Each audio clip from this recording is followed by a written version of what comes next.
BJP MLC city Ravi ಅವರಿಗೆ ಬೆದರಿಕೆಯ ಪತ್ರವೊಂದು ಬಂದಿದೆ. ಪ್ರಾಣ ಬೆದರಿಕೆಯ ಪತ್ರ. ಲಕ್ಷ್ಮೀ ಹೆಬ್ಬಾಳ್ಕರ್ ಅವರ ಕ್ಷಮೆ ಕೇಳಬೇಕು, ಇಲ್ಲಾಂದ್ರೆ ನಿಮ್ಮನ್ನು ಕೊಲೆ ಮಾಡ್ತೀವಿ ಅಂತ. ಅನಾಮಧೇಯ ಪತ್ರವೊಂದು ಬಂದಿದೆ. ಸಿಟಿ ರವಿಗೆ ಪತ್ರದ ಮುಖಾಂತರ ಕೊಲೆಯ ಬೆದರಿಕೆ. ಲಕ್ಷ್ಮೀ ಹೆಬ್ಬಾಳ್ಕರ್ ಕ್ಷಮೆ ಕೇಳಬೇಕು, ಇಲ್ಲಾಂದ್ರೆ ಹತ್ಯೆ ಮಾಡ್ತೀವಿ. ಇದಕ್ಕೆ ಸಂಬಂಧಪಟ್ಟಂಗೆ ಅವರ PA ಚೇತನ್ ದೂರನ್ನು ಕೂಡ ದಾಖಲಿಸಿದ್ದಾರೆ. ಚಿಕ್ಕಮಗಳೂರಿನ ಮನೆಯ ಅಡ್ರೆಸ್ಗೆ ಬಂದಿದೆ. ಟೈಮ್ ಕೂಡ ಕೊಟ್ಟಿದ್ದಾರೆ. 15 ದಿನಗಳ ಒಳಗಡೆಗೆ ಕ್ಷಮೆ ಕೇಳಬೇಕು, ಇಲ್ಲಾಂತಂದ್ರೆ ಕೊಲ್ತೀವಿ. ಸಿಟಿ ರವಿ ಮಾತ್ರ ಅಲ್ಲ, ಪುತ್ರ ಸೂರ್ಯನಿಗೂ ಕೂಡ ಬೆದರಿಕೆ ಒಡ್ಡಲಾಗಿದೆ. ಪೊಲೀಸರಿಗೆ ದೂರನ್ನು ನೀಡಲಾಗಿದೆ. ನಾವು ತೋರಿಸ್ತಾ ಇದ್ದೀವಿ. ಬೆಳಗಾಂ ನಿನ್ನದು ಮನೆಗೆ ನುಗ್ಗಿ ನಿನ್ನ ಕೈ ಮತ್ತು ಪಾದ ಮುರಿಯುವುದು ಖಂಡಿತ. ಹುಷಾರ್, ಪಾತಾಳದಲ್ಲಿ ಇದ್ದರೂ ಇದೇನೋ ಇದು ವಿಚಿತ್ರ ಇದು ಕನ್ನಡವನ್ನು ಕೊಂದುಬಿಟ್ರೆ ಇದರಲ್ಲಿ. ಹತ್ಯೆ ಮೊದಲು ಕನ್ನಡದ್ದೇ ಆಗಿದೆ. ವಿಚಿತ್ರವಾಗಿ ಬರೆದಿದ್ದಾರೆ. ಬೆಳಗಾಂ ಅಭಿನೇತ್ರಿಯವರ ಕಾಲನ್ನು ಹಿಡಿದು ಕ್ಷಮೆ ಕೇಳಬೇಕು. ಸೊ ಇದು ಸಂಗತಿ. ಇದಾದ ಮೇಲೆ ಪೊಲೀಸರಿಗೂ ಕೂಡ ದೂರನ್ನು ಕೊಟ್ಟಿದ್ದಾರೆ ಸಿಟಿ ರವಿಯವರ PA ಚೇತನ್. ಬನ್ನಿ, ಇದಕ್ಕೆ ಸಂಬಂಧಪಟ್ಟಂಗೆ SP ಮಾತಾಡಿದ್ದಾರೆ. ಏನು ಹೇಳ್ತಾರೆ ನೋಡೋಣ. ಒಂದು ಅನಾನಿಮಸ್ ಥ್ರೆಟ್ ಲೆಟರ್ ಬಂದಿದೆ. ಅದಕ್ಕೆ ಸಂಬಂಧಪಟ್ಟಂಗೆ ಚೇತನ್ ಅಂತಕ್ಕಂಥ ಅವರು PA ಅನಿಸುತ್ತೆ, ಅವರು ಕಂಪ್ಲೇಂಟ್ ಕೊಟ್ಟಿದ್ದಾರೆ. ಅದನ್ನು ಕಾನೂನು ರೀತಿಯ ಕ್ರಮವನ್ನು ತೆಗೆದುಕೊಳ್ತಾ ಇದ್ದೀವಿ. ನಿನ್ನೆ ಬಸವನಹಳ್ಳಿ ಪೊಲೀಸ್ ಠಾಣೆಯಲ್ಲಿ ಒಂದು FIR ಕೂಡ ಅದ್ರ ಬಗ್ಗೆ ದಾಖಲಾಗಿದೆ. ಅದೇ ಒಂದು ಪತ್ರ ಬಂದಿದೆ, ನಾನು ಅದನ್ನು ನೋಡಿಲ್ಲ ಇನ್ನೂ. ಪತ್ರ ಬಂದಿದೆ, ಅದು ಇನ್ವೆಸ್ಟಿಗೇಷನಿಗೆ ನಾವು ಅದನ್ನು ಕೋರ್ಟಿಗೆ ಮೊದಲು ಅದನ್ನು NC ಆಗಿತ್ತು, ಅದು ಕೋರ್ಟಿಂದ ಪರ್ಮಿಷನ್ ತೊಗೊಂಡು ಬಂದಿದ್ದಾರೆ. PSI ಬಸವನಹಳ್ಳಿ ಅವರಿಗೆ ಇನ್ವೆಸ್ಟಿಗೇಷನ್ ಮಾಡಲಿಕ್ಕೆ ಕೋರ್ಟ್ ಡೈರೆಕ್ಷನ್ ಕೊಟ್ಟಿದೆ. PSI ಬಸವನಹಳ್ಳಿ ಅವರು ಬಾಬುದ್ದೀನ್ ಅವರು ಅದ್ರ ಬಗ್ಗೆ ಡೀಟೇಲ್ ಆಗಿ ಇನ್ವೆಸ್ಟಿಗೇಷನ್ ಮಾಡ್ತಾರೆ. ಒಂದು ಅನಾನಿಮಸ್ ಥ್ರೆಟ್ ಲೆಟರ್ ಅದು. ಸೊ ಈಗ ನೋಡ್ತೀವಿ ನಾವು ಎಲ್ಲಿಂದ ಬಂತು, ಹೇಗೆ ಅದನ್ನು ಇನ್ವೆಸ್ಟಿಗೇಷನ್ನಲ್ಲಿ ಅದನ್ನು ಇದನ್ನು ಮಾಡ್ತೀವಿ, ಪತ್ತೆ ಮಾಡ್ತೀವಿ. ಇನ್ನು ಬೆದರಿಕೆ ಪತ್ರದ ಬಗ್ಗೆ ಜೋಶಿ ಮತ್ತು ಶೆಟ್ಟರ್ ಪ್ರತಿಕ್ರಿಯೆ ಕೊಟ್ಟಿದ್ದಾರೆ. ಏನಾದರೂ ಸಿಟಿ ರವಿಗೆ ತೊಂದರೆ ಆಯಿತು ಅಂತಂದರೆ ಅದಕ್ಕೆ ಸಿದ್ದರಾಮಯ್ಯನವರೇ ಕಾರಣ. ಸರ್ಕಾರ ಈಗಲೇ ಎಚ್ಚೆತ್ತುಕೋಬೇಕು. ಇದಕ್ಕೆ ಸಂಬಂಧಪಟ್ಟಂಗೆ ತನಿಖೆ ಮಾಡಬೇಕು.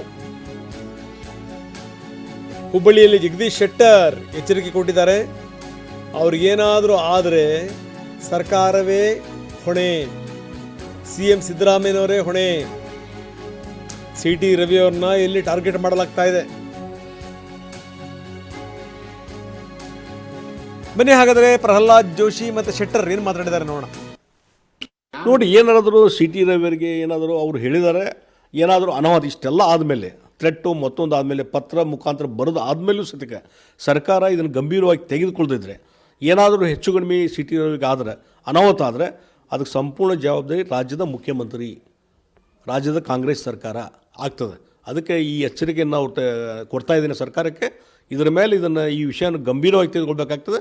ಇಲ್ಲದಿದ್ದರೆ ಮುಂದಾಗುವಂಥ ಗಂಡಾಂತರಗಳಿಗೆ ಈ ಸರ್ಕಾರವೇ ಜವಾಬ್ದಾರಿ ಆಗ್ತದೆ. ಅಲ್ಲ, ಒಂದಕ್ಕೊಂದು ಪೂರೈಕೆ ಇದೆ.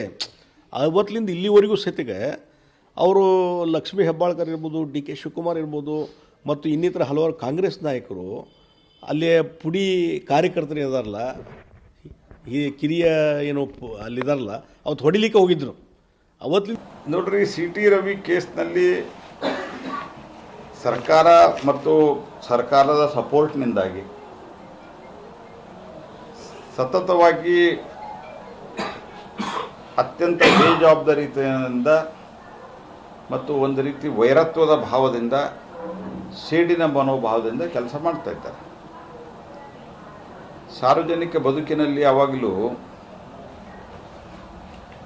ಇದ್ದಂಥವ್ರು ನಾವು ಕಾನೂನನ್ನು ಕೈಗೆ ತೆಗೆದುಕೊಳ್ಳಲಿಕ್ಕೆ ನಮಗೆ ಯಾವುದೇ ರೀತಿಯಾದಂಥ ಅಧಿಕಾರ ಇಲ್ಲ, ಅಥವಾ ಸಾಮಾನ್ಯ ಜನರಿಗೆ ಇಲ್ಲ ಅಂದಮೇಲೆ ನಾವು ಕಾನೂನು ಮಾಡೋರು, ನಾವು ವಿ ಲಾ ಮೇಕರ್ಸ್. ಹಾಗಾಗಿ ಅವತ್ತೇ ಯಾರು ಸಿಟಿ ರವಿ ಅವರ ಮೇಲೆ ಹಲ್ಲೆ ಮಾಡಿದರು, ವಿಧಾನಸೌಧದೊಳಗೆ ನುಗ್ಗಿ, ಅವ್ರ ಮೇಲೆ ಕ್ರಮ ಇಲ್ಲ. ಸಿಟಿ ರವಿ ಅವರ ಮೇಲೆ ಬಂದಂಥ ಆರೋಪದ ಮೇಲೆ ತಕ್ಷಣ ಕ್ರಮ, ಮತ್ತು ಎಲ್ಲೆಲ್ಲಿ ಓಡಾಡಿಸಿದ್ರು ಏನು, ಇದರ ಬಗ್ಗೆ ಎಲ್ಲ ನಾನು ಸಾಕಷ್ಟು ಸಂದರ್ಭದಲ್ಲಿ ಬೇರೆ ಬೇರೆ ಕಡೆ ಇಲ್ಲಿ ನಾನು ಮಾತನಾಡಿ. ಸಿಟಿ ರವಿಗೆ ಈ ರೀತಿ ಬೆದರಿಕೆ ಪತ್ರ ಬಂದಿರುವಂಥದ್ದು. ಇದಕ್ಕೆ ಸಂಬಂಧಪಟ್ಟಂಗೆ DK ಶಿವಕುಮಾರ್ ಏನು ಹೇಳಿದರು. DK ಶಿವಕುಮಾರ್ ಹೇಳ್ತಾರೆ, ಸಿಟಿ ರವಿ ಒಬ್ಬ ಡ್ರಾಮಾ ಮಾಸ್ಟರ್ ಅಂದಿದ್ದಾರೆ DK. ಸಿಟಿ ರವಿದು ದೊಡ್ಡ ಡ್ರಾಮಾ ಮಾಸ್ಟರ್ ಆಗ್ಬಿಟ್ಟಿದ್ದಾರೆ. ನಾನು ಒಬ್ಬ ನ್ಯಾಷನಲ್ ಲೀಡರ್, ಅವರು BJP ಆಫೀಸ್ ಬೇರರ್ ಅಂತ ತಿಳ್ಕೊಂಡಿದ್ದೆ ನಾನು. ಅವರ ಮಾತು ವಿಚಾರ ಎಲ್ಲ ನೋಡಿದ್ರೆ ಅವರು ಈ ಲೆವೆಲ್ಗೆ ಇಳಿತಾರೆ ಅಂತ ನಾನು ತಿಳ್ಕೊಂಡಿರ್ಲಿಲ್ಲ. ಅರ್ಥ ಆಯ್ತಾ?